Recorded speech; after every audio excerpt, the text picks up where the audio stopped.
Every student brings something valuable to the classroom. Their culture, experiences, language, and unique strengths. In this video, we'll explore how an asset-based approach can help us use those strengths to support learning for all. But firstly, what is an asset? An asset is skills, talents, gifts, resources, capacities, and strengths that are shared with individuals, institutions, associations, the community, and organizations. An asset-based approach centers on the strengths, talents, and resources of learners, families, and communities, using diversity as an advantage and not focusing on deficits. In contrast, the needs-based approach focuses on problems, deficiencies, and needs. Here is an example.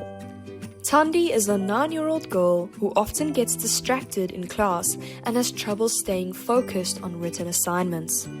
She rarely finishes her work on time and sometimes disrupts lessons by talking to her classmates. This is the needs-based approach. But Thandi is a curious and energetic 9-year-old who loves asking questions and sharing ideas with her classmates. She enjoys hands-on activities, especially in science and art, where her creativity really shines. Thandi's enthusiasm helps bring energy and teamwork to group projects. This is the asset-based approach. Why does this matter? When teachers focus on strengths, students feel valued and capable. This builds confidence, fosters inclusion, and encourages them to engage more deeply in their learning. One way of recognizing those strengths and assets is by drawing an asset map of all the skills, talents, capacities, and resources that are available.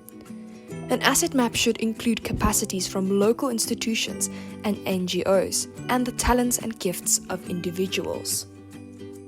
Some assets include personal assets, school assets, family assets, community assets, and cultural assets.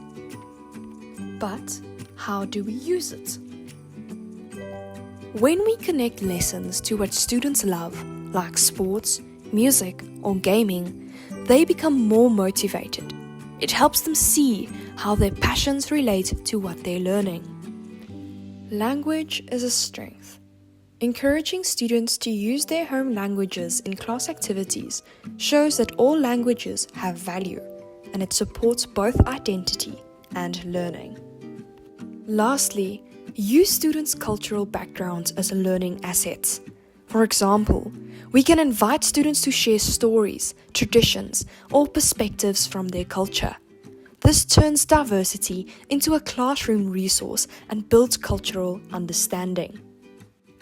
Some simple strategies include getting to know your students personally, highlighting their strengths in feedback, promoting peer collaboration, and reflecting on our own assumptions as teachers. An asset-based approach helps students see themselves as capable contributors.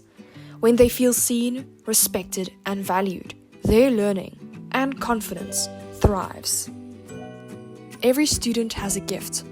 Our job as educators is to recognize and build on those strengths. Because when we teach from an asset-based perspective, everyone grows. Thanks for watching. And remember, every classroom is full of strengths waiting to be discovered.